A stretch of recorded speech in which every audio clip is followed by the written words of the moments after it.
sommes à Saint-Émilion, au cœur de Saint-Émilion, devant le lieu le plus symbolique de Saint-Émilion, la Tour du Roi, qui est au-dessus d'anciennes carrières de pierre transformées en cave, où on fait notre crément.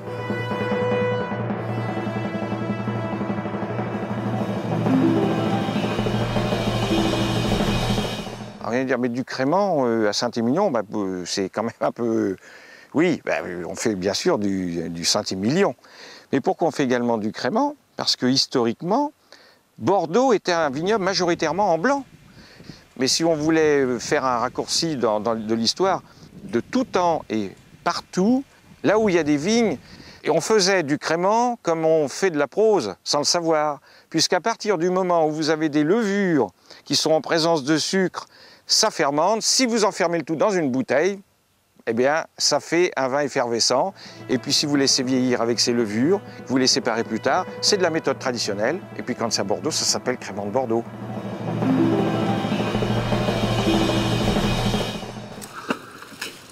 Et crément de Bordeaux, c'est une vinification particulière. Il faut d'abord vendanger à la main. Ça commence par là.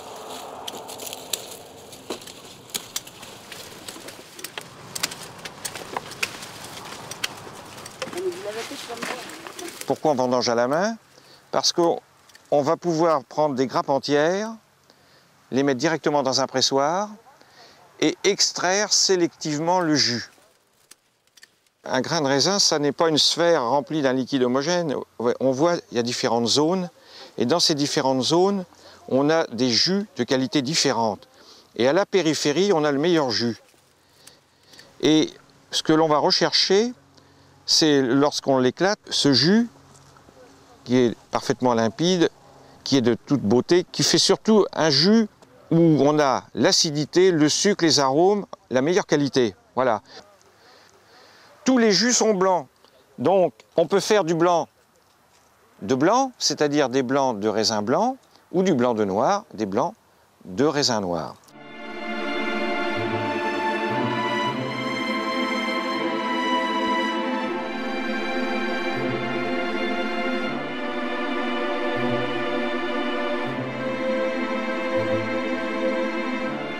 Comme les vins rouges, comme le Saint-Émilion se vendent très bien, on a planté de plus en plus de cépages noirs, Merlot, Cabernet Franc, Cabernet Sauvignon, et on a de moins en moins de cépages blancs.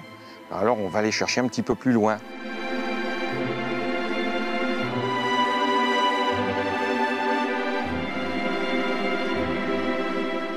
Nous vinifions dans nos caves souterraines, qui sont des anciennes carrières de pierre à Saint-Émilion, des jus qu'on a obtenus sur les propriétés. Comme on a besoin de très grandes surfaces, on a donc des contrats avec des propriétaires, en l'occurrence ici à la Croix-de-Roche. On est dans des Malbecs qui ont un degré potentiel qui avoisine les 10,5-11 degrés, avec des acidités qui sont entre 7 grammes et 7,5 grammes, donc ce qui est parfait pour faire du... On a l'équilibre parfait de sucre et acide. Voici une superbe grappe de Malbec, qui d'ailleurs est pour la première année est en bio. Donc on a un petit peu d'enherbement, mais c'est dans la volonté de faire quelque chose de tout à fait biologique. Le crément de Bordeaux, on est un peu victime de notre qualité intrinsèque, c'est qu'on produit des raisins qui n'ont pas de forte acidité. Donc c'est en soi une qualité. On a des jus sucrés et pas très acides. Mais pour le crément, on cherche un peu l'inverse. Alors il faut vendanger au moment où on a un degré qui n'est pas trop élevé et une acidité suffisamment forte encore. Des blancs, alors on en vendange quand? Les blancs, on va vendanger les blancs lundi prochain.